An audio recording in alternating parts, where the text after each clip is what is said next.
मैं एक obstetrician, gynaecologist और एक इनफर्टिलिटी स्पेशलिस्ट हूँ। और ये एक सीरीज ऑफ टॉक जो हम बना रहे हैं उसका मेन एम है जो सोसाइटी में कुछ गायनेकोलॉजिकल डिसऑर्डर, कुछ ऑब्स्टेटिकल कंडीशंस और इनफर्टिलिटी को लेके जो मिथ्स हैं उसको ब्रेक करना, अवेयरनेस को स्प्रेड करना और आपको सही जानकारी देना। तो आज ये सीरीज में जो फर्स्ट वीडियो है उसमें मैं आपको बताऊंगी लैप्रोस्कोपिक सर्जरी और उसके स्कोप के बारे में in gynaecology and infertility. So laparoscopic surgery जो है वो एक रिवॉल्यूशन है in the field of surgery when it comes to gynaecological disorder. इसमें दूरबीन, जो लेमैन्स लैंग्वेज में हम इसको दूरबीन या लेजर सर्जरी के नाम से जानते हैं, इस मोडालिटी के द्वारा न कि हम कुछ कंडीशंस को डायग्नोज कर सकते हैं, सेम सिटिंग में हम उन कंडीशंस को ट्रीट भी कर सकते हैं। अब मैं आपको थोड़ी जानकारी देना चाहूंगी कि लैप्रोस्कोपी है क्या। ये गायनी एंडोस्कोपी के सर्जरी के दो पार्ट होते हैं, आप ऐसे मानो, one is laparoscopic surgery and the other is the hysteroscopic surgery. Laparoscopic surgery एक ऐसी विधि होती है जिसके द्वारा पेट में हम 1 से 1.5 सेंटीमीटर और आधा सेंटीमीटर का कट डालते हैं, उसमें हम लैप्रोस्कोप इंट्रोड्यूस करते हैं, वो एक टीवी मॉनिटर से कनेक्टेड होता है and then we do the surgeries. तो इसमें जो कट बहुत छोटा होता है, टिश्यू हैंडलिंग कम होती है और ब्लड लॉस भी कम होता है, बट डेफिनेटली इस सर्जरी को परफॉर्म करने के लिए सर्जन को एक स्किल चाहिए।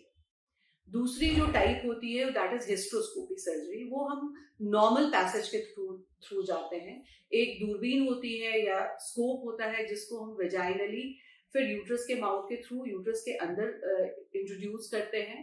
अगेन वो भी एक अटैच होता है टीवी मॉनिटर से जिसको देखते हुए हम सर्जरी करते हैं। It is also diagnostic and therapeutic in one go. Like हमने डाला, हमने जो भी चीजें देखी उसको एक ही बार में फिर हम करेक्ट करके भी निकाल सकते हैं। तो ये दोनों एक बहुत ही अच्छा इनोवेशन है विमेंस हेल्थ के फील्ड में, जो डिफरेंट डिजीजेस होती है जिनको हम ट्रीट कर सकते हैं।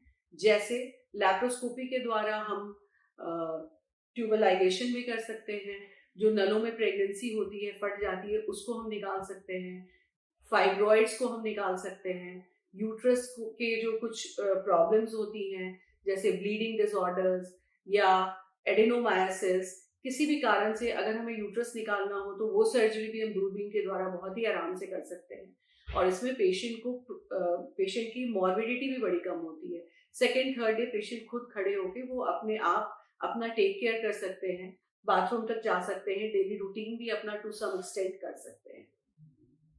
इतना ही नहीं, इसका रोल इनफर्टिलिटी पे भी बहुत ज्यादा है। जैसे अनएक्सप्लेन्ड इनफर्टिलिटी है जहां हमें रीजन नहीं मिल रहा है, वहां हम दूरबीन के द्वारा साइमल्टेनियसली हम लैप्रोस्कोपी और हिस्ट्रोस्कोपी दोनों करते हैं टू फाइंड आउट कि यूट्रस के अंदर कोई प्रॉब्लम है या नहीं, या बाहर कोई प्रॉब्लम है या नहीं, और उसको सेम सिटिंग में करेक्शन करते हैं। एंडोमेट्रियोसिस एक एंटिटी होती है जिसका कई बार हमें पता लैप्रोस्कोप डालने के बाद ही लगता है, और ये सबसे बड़ा ब्लेसिंग या बून है।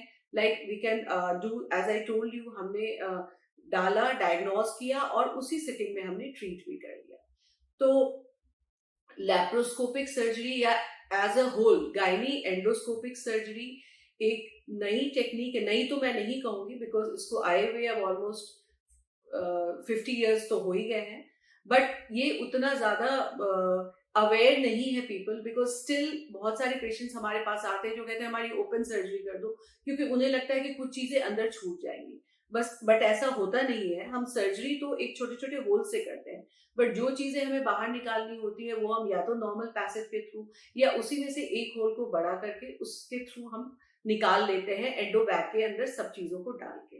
तो लैप्रोस्कोपिक सर्जरी या एंडोस्कोपिक सर्जरी से आप डरे नहीं। आपके मन में ये डर नहीं होना चाहिए कि अगर होल्स बहुत छोटा है तो हमारी बच्चेदारी बाहर कैसे निकलेगी। वो जैसे मैंने आपको बताया वो नॉर्मल पैसेज के थ्रू निकल जाती है। तो ये एक बहुत अच्छी मोडालिटी है, इसको अपनाना चाहिए और ये आप ही की सुविधा के लिए बना है। ओनली थिंग इज दैट कि इसमें सर्जन का स्किल अच्छा होना चाहिए और दूसरा है कि एक गुड सेटअप होना चाहिए। तो ये दोनों चीजों का ध्यान रखें। You can always say yes to endoscopic surgeries.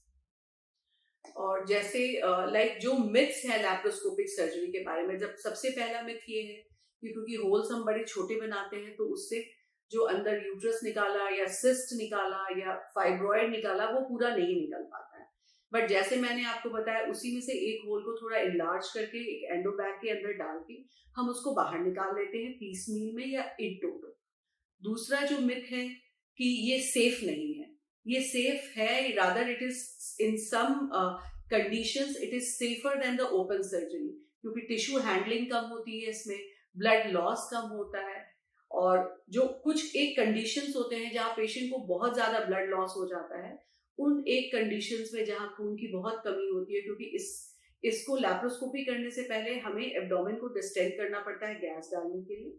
तो उस एक आध कंडीशन ऐसे होते हैं जहां पेशेंट मेडिकली फिट नहीं होता है लैप्रोस्कोपिक सर्जरी के लिए, या कोमॉर्बिडिटीज होते हैं, कुछ हार्ट की प्रॉब्लम होती है या लंग्स की प्रॉब्लम होती है, वैसे कंडीशन में हम ओपन के लिए जाना होता है।